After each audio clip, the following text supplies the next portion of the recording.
Everyone, this is Ruby from Mission MathMinds. Today we're joined by Haripriya. Do you mind introducing yourself with your name and what you do? Yeah, hi, I'm Haripriya Mehta, and I'm a software engineer at Microsoft and co-founder of Meta Plus. Awesome. Thank you so much for being here. We're really excited to hear your story.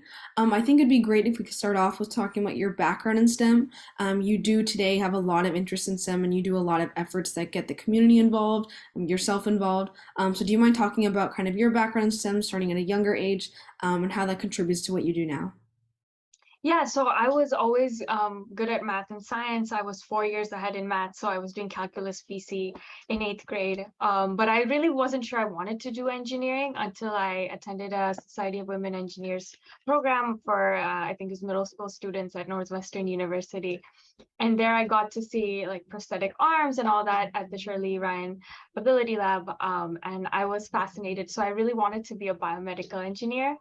But then when I talked to doctors and everything, and they were like, oh, to be a really successful biomedical engineer, people usually do their MD, PhD, and for me that was way too much studying. So I got interested in electrical engineering, which was sort of also a profession that worked with prosthetic arms and all that. And as well as computer science, which is like, I always say it's like cookies and milk. So electrical engineering, computer science. And MIT thankfully had a degree that combined both. So I decided to major that when I got into MIT. Wonderful. And in high school, can you talk a little bit about kind of your experience in high school? How, STEM, your passion for STEM maybe developed even more because of the classes you took, the people around you, how that all happened. Yeah, so we had Project Lead the Way classes, which are engineering classes at my high school. So I took those in junior and senior year. So it was very interesting to, learn all the machines like 3D printers, the CNC machines and everything. And then in senior year, I started my own club with my brother.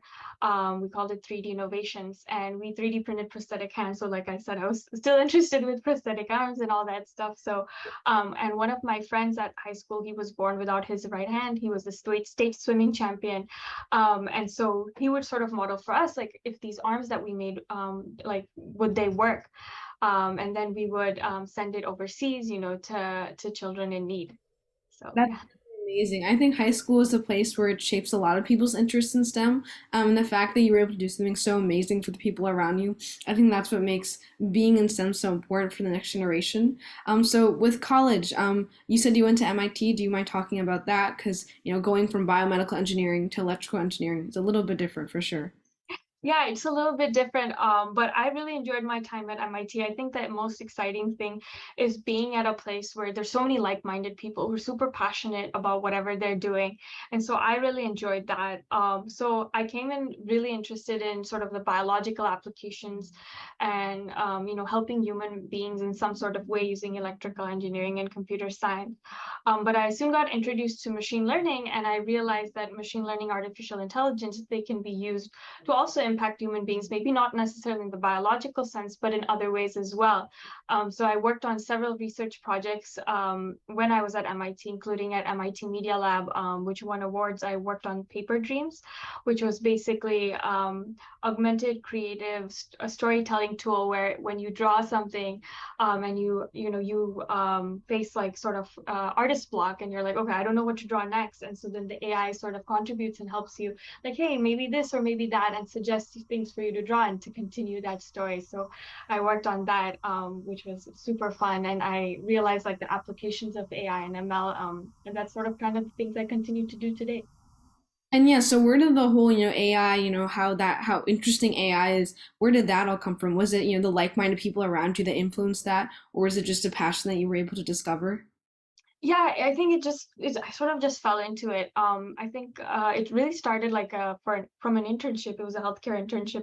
So again, the biology interest that sort of interplayed. And AI, the interesting thing is it is based on how, the human brain works. And so I think there was definitely a lot of overlap between biology, which was my interest, as well as computer science, which I was also, beginning to develop a big liking for. But I worked for a healthcare startup right here in Chicago. And that's when I sort of realized like these applications, that was more of an image recognition model that I was creating. But from them, I was like, okay, I want to kind of learn more about this. And so I took an AI class, then I took a machine learning class. Then even in graduate school, I took more machine learning classes and computer vision class and a healthcare, AI and healthcare class. And yeah, that's sort of sprung from there. That's amazing. And for people who might not know, much about what AI and machine learning is, do you mind giving a brief definition of what that kind of looks like? Yeah, so what AI and machine learning is basically like, say, an image recognition problem. If you have like lots of images of dogs and cats, you feed this to the computer, and the computer starts identifying what the patterns are in these images. And unlike regular programs, you can then input an image that the computer has never seen before, and the computer can predict, is this a dog or a cat? So essentially, it's, the computer learning pattern on a lot, seeing, a lot of amount of data, previous data. So That's amazing. It's amazing what AI can do these days. People, everyone doesn't realize how prevalent AI is, how common it is around us. So I think it's amazing for people to understand kind of where AI is located elsewhere in our lives. And then you and your brother, I believe, started Meta Plus. And that's focused a lot on AI and machine learning too, especially, getting it out to younger generations. Do you want to talk a little bit about how that has affected the community around us? yeah. So it started off actually during the pandemic. A lot of the high school students I know, they said that their internships, their camps, all of that was canceled. And so I had just graduated from MIT, and I had like a couple of months break before I was going to start my full-time work. And so I thought, why not teach a machine learning camp? And I had like no curriculum, so I just thought of it overnight. I would barely sleep, but I put together the 6-week camp for high school students. It was 4 hours each day, and students would learn the theory and application of machine learning, and they would have a final project that they would work on. So it was equivalent to a university level machine learning course, and that was super successful and people enjoyed it. So the following year, we partnered up with universities, and so universities, like especially humanities labs or like non-computer science labs, they wanted someone to apply machine learning to their problems, so our students would apply to their problems. So that was pretty exciting. For sure. That sounds just incredible the way everything, how it impacts students. And I think, do you mind talking a little bit about how AI has, made life easier for a lot of people? There's one thing with, the biomedical engineering, how that has made life easier for people. And I think the same concept can apply with AI, how, it speeds things up, it makes a difference in people's lives. How has that concept kind of been taught to students through the course at Meta Plus? Yeah, so through different models, we give examples, real life examples of how, how different companies that are using AI work, like in the medical field, since we talk a lot about that. How instead of a radiologist looking at every single X-ray, you can run it through a machine learning algorithm, and it can quickly identify whether a person has some sort of disease or not. Or it can be used for something like some touchy feel good thing. Like one of our student groups, they worked on a project of creating a chess AI. So they were worried that, once their grandpa passed away, they wouldn't be able to play with their grandpa anymore, and they sort of loved that, feeling. And so they trained an AI that sort of played like their grandpa. So even after the grandpa passed away, they can play with the AI. So there's just a lot of applications, and obviously augmenting creativity for artists. There's that. So yeah. Absolutely, there's so many different uses for AI. I think it's amazing what Meta Plus does for the students with the workshops, giving them the creativity to use AI in their own way. So, where can students access Meta Plus workshops, courses? Um, Yeah, they can just access our website, which is metaplustutoring.com. And we always have like what the upcoming workshops or camps that are going on are. awesome, thank you for that. And then, as a software engineer, how do you apply these passions in your life, and what does that day to day life look like for you? Yeah, so my day-to-day life, so I'm a software engineer, and particularly I do data engineering stuff as well as data science. So I work with lots and lots of data, generally like petabytes of data.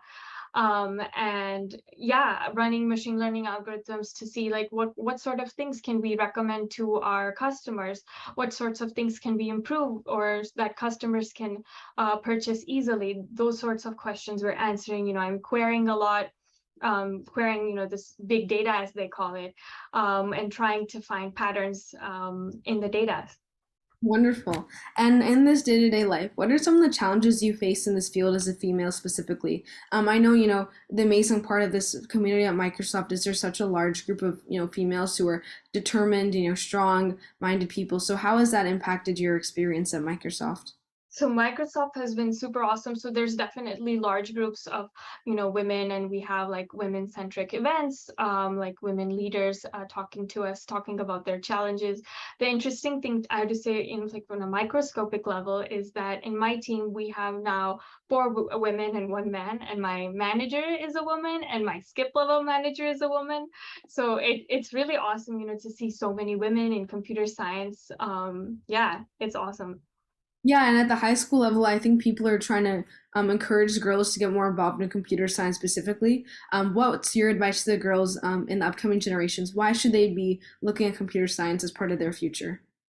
Yeah, I think computer science, computers are everywhere. They are ubiquitous. And kind of how I even talked about how we work with humanities labs, like, right, humanities, which sounds like it's history, has nothing to do with computer science, but that's really not true. When you are looking at so many historical textbooks, you want to process things quickly.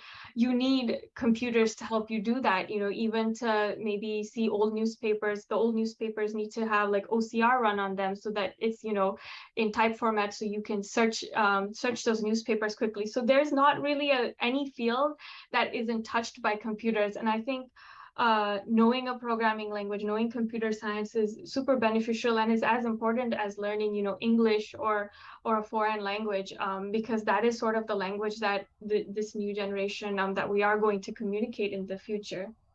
Absolutely. And why do you think it's important that we have female role models just like yourself involved in computer science and other fields in STEM? Why is it important for them to have an influence over the upcoming generation of girls to get involved in STEM? Yeah, I think it's always great to see someone who looks like you. I always loved having female professors. You feel represented, and when you see someone who's just like you make it, you feel like you can do it as well. Thank you so much, Haripriya. It was amazing learning about your journey, your experiences. I know a lot of girls, specifically who want to go into computer science and might not know the different applications. A lot of people don't know that you can do AI in computer science and how just important it is to be involved in this field. So thank you so much. Do you have any last thoughts? Well, thank you so much for having me, Ruby. And the work you're doing is fascinating. Keep on keep on doing it. And good luck to all girls who are interested in STEM. Thank you so much.